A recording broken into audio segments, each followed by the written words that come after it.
Hello there, wonderful viewers. Thanks for choosing this video from Fixit. Join Fixit on a journey of knowledge and creativity. Today, I will show you how to download picture from Messenger.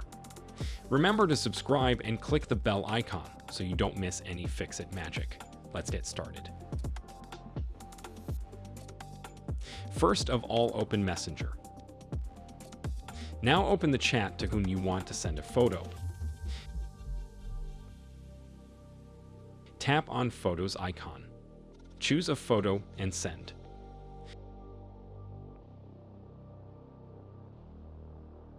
Now, if this photo is deleted from your gallery and you want to save it from Messenger, tap on the arrow from the top and your picture will be downloaded. Similarly, if you want to save a picture from any other chat, open it. Tap on the photo. Then tap on the save icon and your picture will be downloaded.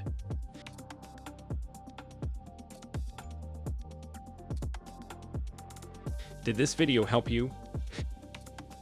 Comment below if I fixed your problem.